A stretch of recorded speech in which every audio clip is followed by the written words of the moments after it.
Bismillahirrahmanirrahim. Assalamualaikum warahmatullahi wabarakatuh. Alhamdulillahilladzi arsala rasulahu bil huda wa dinil haq liyudhhirahu 'ala dini kullihi wa kafaa billahi shahidan.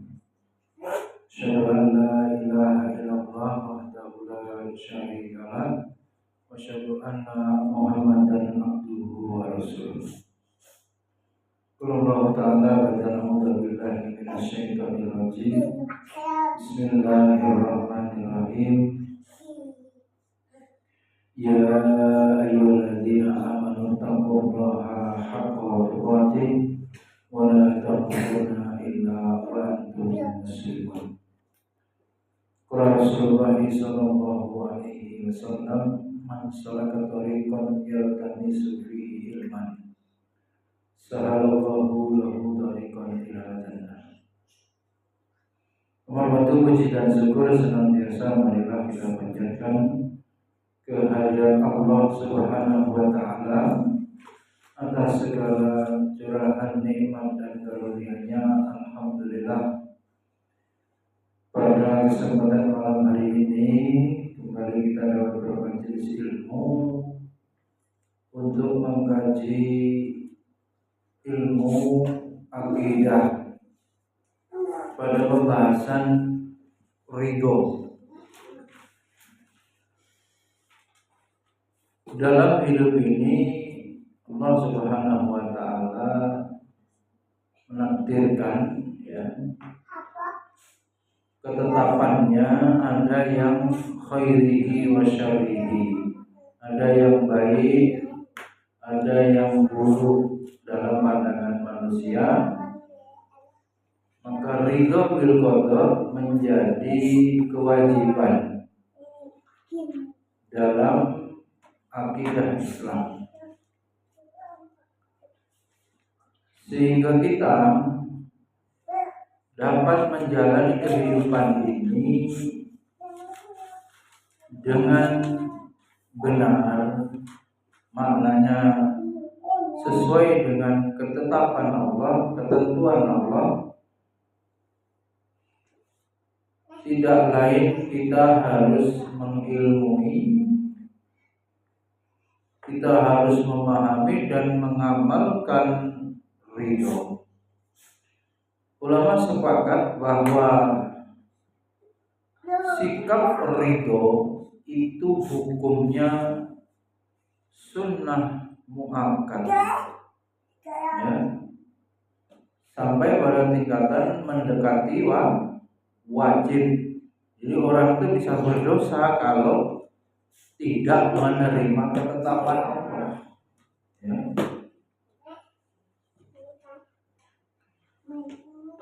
Adapun mengenai wajibnya ridho, pendapat ulama terbagi dua, bahkan ada yang mewajibkan ridho. Syekhul Islam Ibnu Taimiyah berkata, tidak pernah ada perintah untuk ridho seperti halnya perintah untuk bersabar.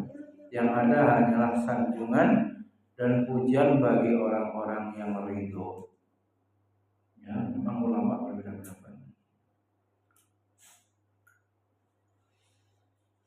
Hadirin Allah, salam dan salam kita senantiasa sampaikan kepada junjungan kita Nabi Muhammad sallallahu alaihi wasallam, keluarga sahabat tabi'in, tabi'ut tabi'in, dan kita semua umatnya yang istiqomah mengikuti jalan beliau dari yaumil qiyamah. Terkait ridho, Nabi pernah bersabda, "Zaqa halawatal iman man radiya billahi rabba wa bil islami dina wa bi Muhammadin rasulah."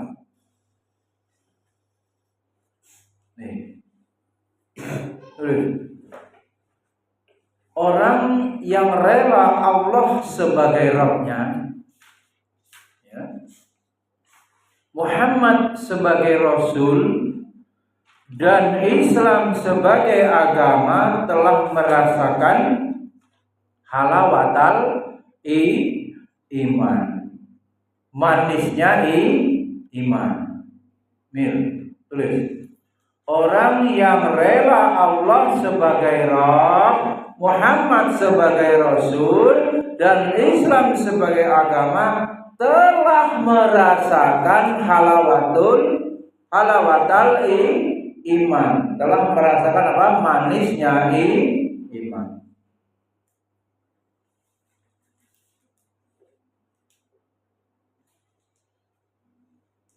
Kemudian Nabi juga bersabda, "Man qala hina yasma'u nidaa raditu billahi rabba wa bil islami dina wa bi Muhammadin rasula ghufira lahu dzanbu." Barang siapa yang ketika mendengar seruan azan membaca, "Aku rela Allah sebagai Rabb, Islam sebagai agama, dan Muhammad sebagai Rasul," maka diampuni semua dosanya.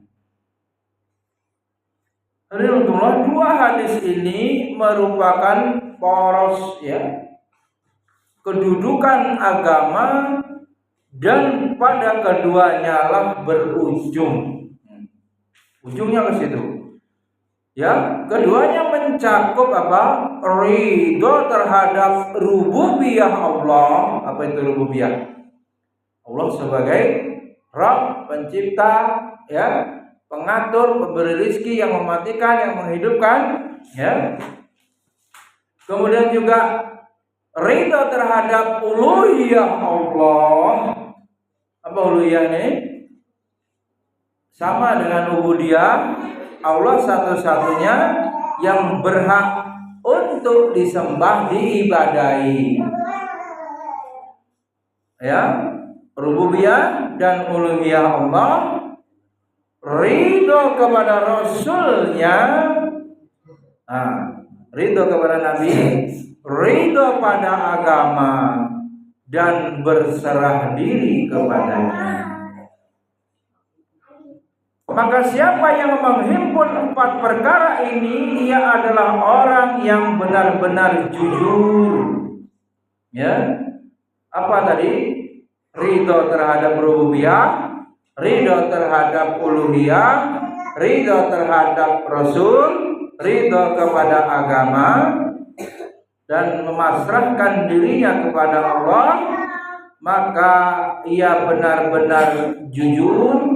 Hal itu memang mudah diucapkan, tapi yang menjadi perkara yang sangat sulit ketika datang cobaan. Apalagi jika ada sesuatu yang bertentangan dengan hawa nafsu dan keinginan manusia. Sehingga dari situ akan tampak apakah ridho itu hanya sekedar di lisan, sekedar ucapan, atau memang merupakan keadaan dirinya yang sebenar-benarnya. Ini berat, para ulama menjelaskan ridho hanya kepada yang dia sukai dari takdir Allah, yang disenangi. Tapi takdir Allah yang dibenci, manusia sulit menghadirkan ridho. Itu ayatnya Rodiyah Mardiyah itu surah apa? Al-Bayyinah apa? Coba bagaimana? Bukan hanya manusia yang ridho, bukan hanya Allah yang kita mintai ridho, tapi manusia juga harus meridhoi Allah. Radiyata mardiyah wa quli fi ibadi wa quli yang najis. Radiyata mardiyah. Ya ayyuhan nafsul mutmainnah irji ila rabbiki radiyatan mardiyah.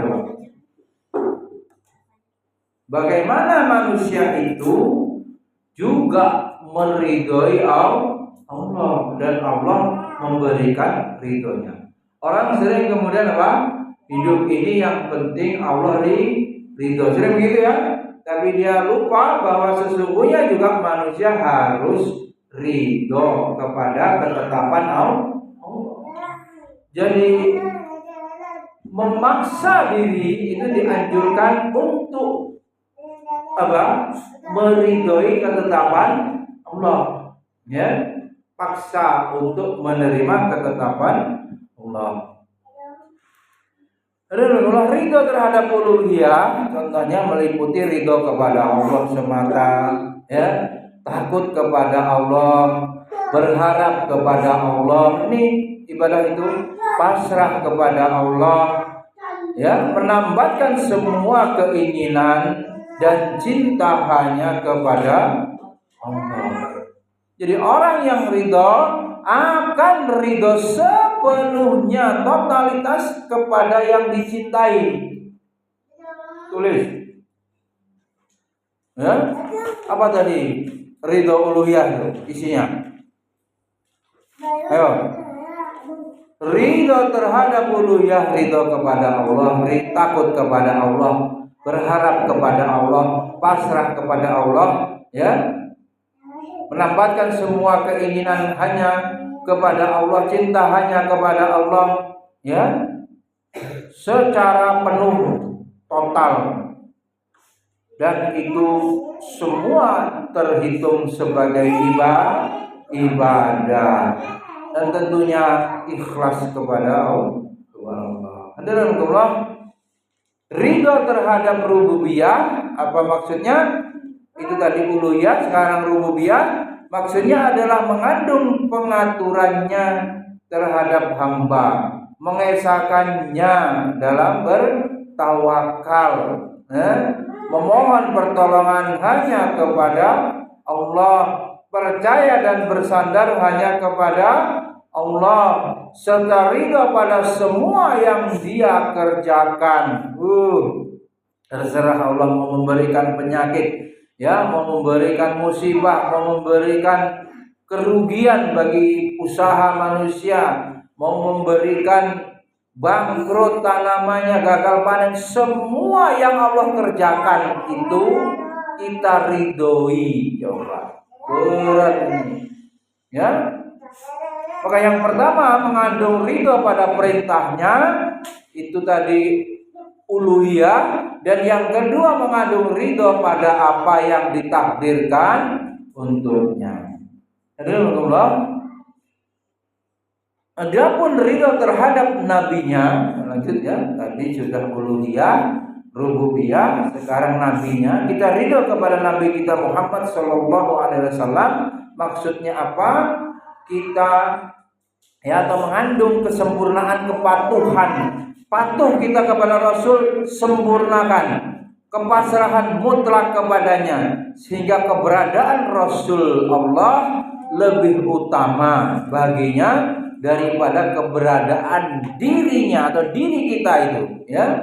Karena itu ia hanya mencari petunjuk dari kata-kata Nabi, memutuskan perkara hanya kepada Nabi, ya, dan tidak memutuskan perkara kepada selain Nabi, serta sama sekali tidak ridho dengan hukum selain yang ditetapkan oleh Nabi. Berat sekali. Dan maka di sini mengandung, ya, kewajiban bagaimana ridho itu kepada Nabi terwujud kalau kita menjadikan Nabi sebagai hakim dalam memutuskan setiap perkara. Fa in tanazatum fi syai'in farudduhu ila Allah wa Rasul. Kalau kamu memiliki perbedaan maka kembalikan kepada Allah dan Rasul, ya, dalam memutuskan sebuah hukum, ya. Kemudian berikutnya adalah ridha terhadap agama, ya. Kita sudah mengaku orang muslim, bahkan mukmin, ya, Maka kemudian ridho kepada agama, dengarkan yang ditulis yang dengaran deh. Nggak usah narik-narik buku. Sebisanya dengar. Ridho kepada agama Allah berarti Allah ya atau Allah berfirman, Allah memutuskan memerintah atau melarang, ia ridho dengan sebenar-benarnya. Jadi kalau Allah berfirman, kita ridho. Kalau Allah memutuskan, kita ridho. Kalau Allah memerintahkan atau melarang, ya kita ridho dengan sebenar-benarnya. Tidak ada rasa ngeluh, keberatan, sholat berat, puasa berat. Hukum-hukum yang ada, perintah-perintah yang ada diridhoi dalam hatinya dengan ikhlas, dengan jujur. Semua hukum-hukum yang ada dalam syariat Islam diterima sepenuhnya, ya, diterima sepenuhnya. Baru orang itu benar ridho kepada agama Islam, ya. Itulah hakikat kemuliaan, ya. Orang yang mulia dalam pandangan agama adalah orang yang ridho terhadap agamanya, ya. Tidak sedikit Allah, orang-orang itu sebagian syariat dia senang, sebagian yang lain dia tidak suka atau tidak ridho atau terpaksa, ya. Terpaksa membayar zakat, terpaksa bersedekah, terpaksa puasa, terpaksa, bisa jadi, ya. Syariat ini dia pilih-pilih, ajaran agama Islam ini dia pilih-pilih mana yang sesuai selera. Nah, orang yang ridho, ya, tidak demikian, dia totalitas seluruhnya ia ridhoi, ya, seluruh ketetapan Allah dia ridhoi, meskipun bertentangan dengan hawa nafsunya. Hadirin Allah, seluruh manusia akan meninggalkan, ya, akan meninggalkanmu kecuali ghuraba. Apa itu ghuraba itu? Istilah artinya apa? Orang-orang yang asing, orang-orang yang thiqah, orang-orang yang terus berpegang teguh pada din. Ya, inilah jadi orang-orang ghuraba ini. Orang-orang yang terasing dari kebanyakan manusia yang mengikuti, ya, arus kehidupan atau arus zaman ini, dia terasing dari itu, ya, ketika hidup di dunia ini. Maka janganlah kamu takut menjadi asing, ya. Islam dulunya asing, ya, kemudian akan kembali menjadi asing. Artinya apa? Pengikut Islam ini sedikit, ya, orang yang istiqomah, sikoh, ya. Badal Islam ghuraba. Islam itu awalnya ghuraba tadi, ya. Wasayaudu kama bada, dan akan datang nanti di akhir zaman kembali menjadi asing.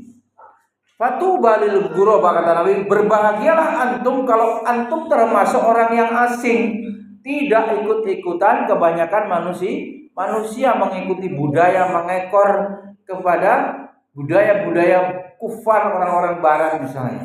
Kita terus, ya, bagaimana tradisi Islam yang kita jalani dalam kehidupan ini, budaya ilmu misalnya, ya, budaya belajar, ya, budaya yang membangun peradaban Islam, itu yang kita pilih, ya, bukan mengikuti kebanyakan manusia, bukan mengikuti budaya yang mengekor pada kaum kufar. Allah tidak mewajibkan ridho kepada makhluknya, hanya saja dia menganjurkan ridho kepada mereka dan memuji para pelakunya, ya.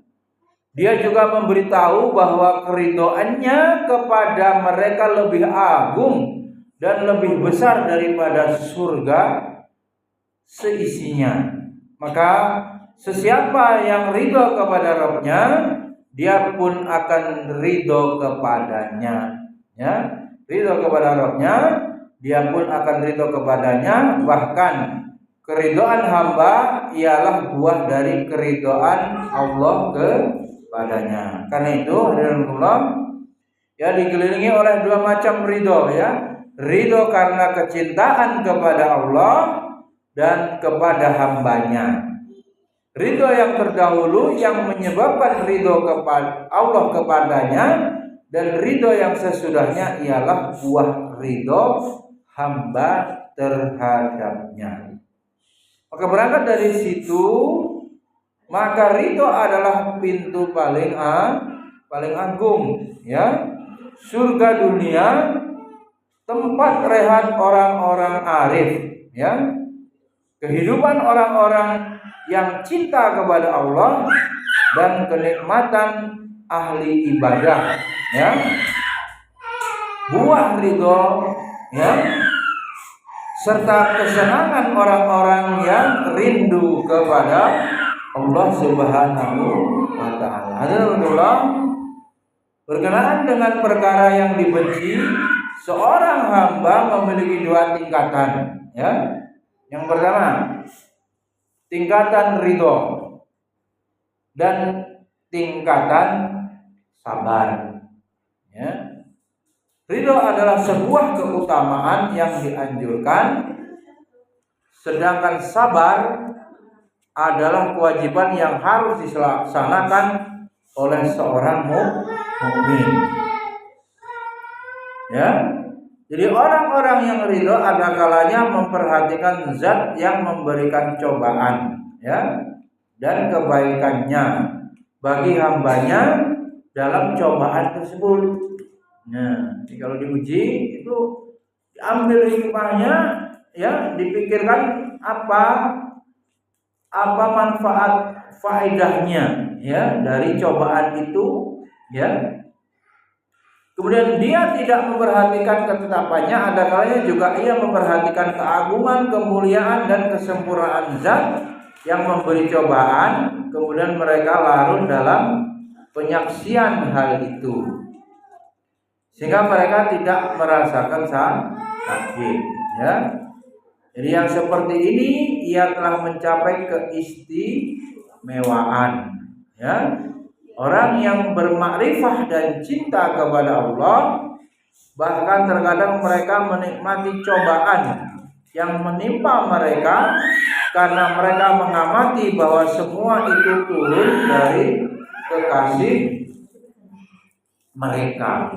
Dan orang yang mendapat cobaan itu menikmati, ya, karena Allah yang memberikan cobaan itu, dia menganggap itu dari sang kekasih, yaitu Allah Subhanahu wa taala. Hadirin Allah, pembahasan berikutnya adalah bagaimana perbedaan, ya, antara ridho dan sabar. Ya, orang itu kalau dapat ujian rendah sabar, ridho tingkatan kedua, dan yang paling tinggi kalau dia mampu bersyukur terhadap ujian musibah yang dia alami. Nah, pembahasan perbedaan antara ridho dan sabar. Sabar, ya, adalah mengekang nafsu, ya, dan mencegahnya agar tidak benci ketika merasakan sakit dan mengharap sakitnya hilang. Itu sabar. Ya, demikian pula mencegah anggota tubuh agar tidak bertindak sebagaimana tuntutan kesedihan. Sedangkan ridho adalah kelapangan, ya, kelapangan dan keluasan hati, ya, terhadap ketetapan Allah, serta tidak mengharapkan sakitnya hilang. Namanya orang ridho, ya, nggak apa-apa dia dapat ujian musibah sakit misalnya, meski ia merasakan sakit, namun ridho bisa meringankan rasa sakitnya itu, karena ruh keyakinan dan pengetahuan yang dirasakan, ya, oleh hatinya. Bahkan jika ridhonya kuat, ia mampu menghilangkan perasaan sakit secara keseluruhan. Ibnu Mas'ud, ya, radhiyallahu anhu berkata, Allah dengan keadilan dan ilmunya Allah dengan keadilan dan ilmunya menjadikan ruh dan kebahagiaan itu dalam yakin dan ridho. Jadi siapa yang mencari bahagia, ketemu atau belum? Bila ia tidak menemukan, pasti sebabnya dia tidak ridho, ya, tidak ridho. Dan yang membuat sakit, ya, ujian yang dialaminya itu ringan karena dia yakin ini adalah yang terbaik. Kekasihnya yaitu Allah Subhanahu wa Ta'ala yang memberikan ujian itu pasti akan, ya, mengandung faedah, manfaat, kemaslahatan. Dengan keyakinan itu dia menjadi ringan, ya. Dia bisa menjadi lapang dadanya dan bahagia menjalani takdir atau ketetapan Allah. Dan menjadikan kesedihan dan kesengsaraan dalam keraguan dan amarah, ya. Jadi kalau kebahagiaan apa? Yakin dan ridho. Kesedihan, kesengsaraan itu dengan apa? Amarah, ya, marah, keraguan. Dalam mengomentari firman Allah, dan barang siapa yang beriman kepada Allah, niscaya dia akan memberi petunjuk kepadanya, kepada hatinya. Al-Qamah berkata, itu adalah musibah yang menimpa seorang hamba, lalu ia segera tahu bahwa semua itu datangnya dari sisi Allah karena ia menerima dan ridho, ya. Abu Muawiyah al-Aswad berkata mengenai firman Allah, maka sesungguhnya akan kami berikan kepadanya kehidupan yang baik. Apa itu kehidupan yang baik? Yaitu ridho dan qanaah. Nah, ini ridho atas ketetapan Allah, qanaah atas apa pembagian yang Allah berikan, dia menerima, ya.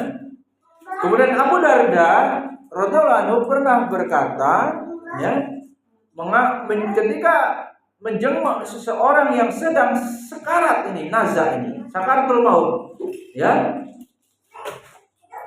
Orang mau mati dijenguk sama siapa? Sahabat Abu Darda. Dan kemudian ia mengucapkan alhamdulillah. Abu Darda kemudian berkata, tepat sekali ucapanmu. Jadi yang mau mati itu ngomong apa? Alhamdulillah. Abu Darda kemudian berkata, tepat sekali ucapanmu, karena jika Allah menetapkan suatu takdir, dia lebih suka disikapi secara rela meskipun apa tadi itu? Takdirnya apa? Meninggal. Tuh. Ya, malah mengucapkan alhamdulillah, ya.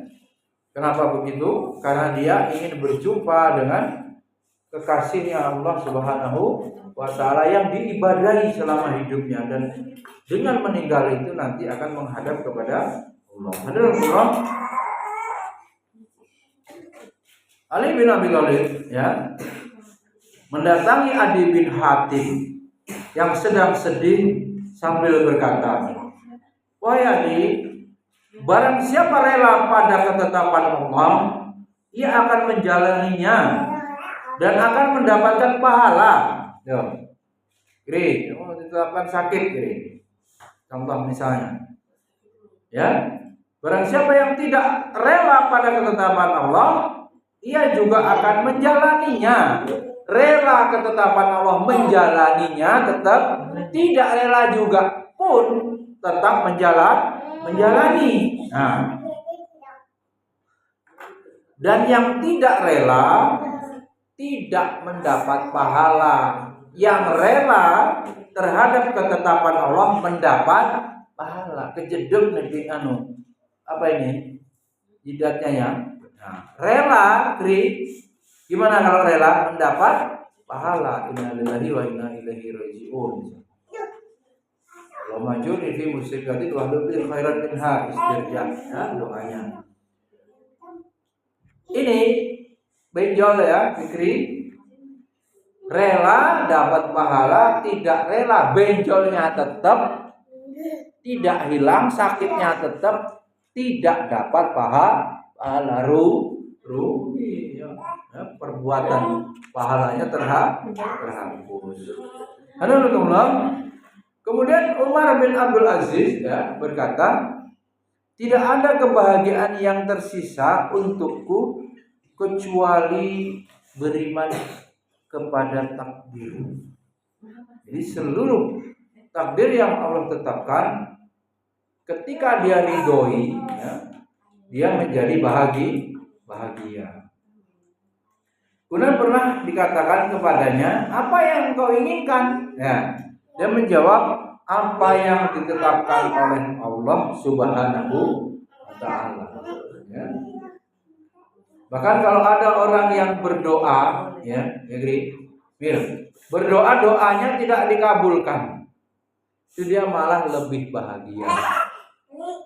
Kalau dikabulkan, bahagianya 1 umpamanya dihitung. Kalau tidak dikabulkan, bahagianya bisa 10. Kenapa demikian? Karena yang Allah tetapkan, ya, yang Allah pilihkan, itulah yang terbaik, meskipun dalam kenyataannya doanya tidak terkabul. Berarti pilihan Allah, takdir Allah yang sedang berjalan ketika dia tidak dikabulkan. Tetapi kalau dikabulkan keinginannya, maka itu pilihan dirinya, dan bisa jadi pilihan seorang hamba dengan kelemahan, dengan keterbatasan ilmu, dengan keterbatasan akalnya, dia bisa tersalah. Itulah diantaranya hikmah jika kita berdoa atau memiliki keinginan hajat Allah tidak kabulkan, ternyata bisa jadi Allah memberikan kebaikan dari tidak dikabulkannya doa tersebut atau permintaan tersebut. Kemudian Al Hasan berkata, barang siapa ridho terhadap apa yang dia bagikan kepadanya, maka barang siapa yang ridho terhadap apa yang Allah bagikan kepadanya, maka Allah akan melapangkan dan memberkahinya, ya. Dan barang siapa tidak ridho, maka Allah tidak akan melapangkan dan tidak memberkahinya. Jadi keberkahan diperoleh, dadanya lapang manakala ridho, ya. Kemudian barang siapa tidak ridho terhadap ketentuan Allah, maka tidak ada obat dari kebodohannya itu, nggak ada obatnya, ya. Sebagian dari mereka berkata, di akhirat tidak akan terlihat derajat yang lebih tinggi daripada derajat orang yang ridho. Derajat nanti orang-orang di akhirat yang masuk surga itu derajatnya tinggi bagi mereka yang bisa ridho kepada Allah dalam setiap kondisi, ya. Susah senang ridho, ya. Karena itu barang siapa yang diberi rasa ridho oleh Allah, maka ia telah mencapai derajat yang paling utama, ya. Sebuah kisah menyebutkan bahwa pada pagi hari ada seorang badui. Nah, ini kisahnya orang badui yang melihat banyak ontanya mati. Nah, tuh berternak juga mati, menanam juga gagal panen, ya, berdagang bangkrut, kebakaran pasarnya, misalnya. Semualah bentuk-bentuk kerugian sangat mungkin, ya. Ini dikisahkannya apa? Orang Badui ini pelihara ontanya mati. Lalu kemudian dia berkata, ya, demi Allah, akulah hamba Allah. Andai tidak ada kegembiraan atas bencana ini bagi musuh pendendam, betapa senang andai onta-ontaku sedang menderum, dan apa yang ditakdirkan Allah tak terjadi. Alhamdulillah, itulah tadi bagaimana kedudukan ridho dan keutamaannya. Karena itu kita secara akidah, ya, akidah Islam memerintahkan kita untuk ridho. Ya, orang yang rendah tingkatannya dalam menerima ujian Allah sabar. Yang tingkatan berikutnya ridho. Dan jika memang mampu, ini sangat sulit bersyukur mendapat musibah. Subhanakallahumma wa bihamdika asyhadu an la ilaha illa anta astaghfiruka wa atubu ilaik. Assalamualaikum warahmatullahi wabarakatuh.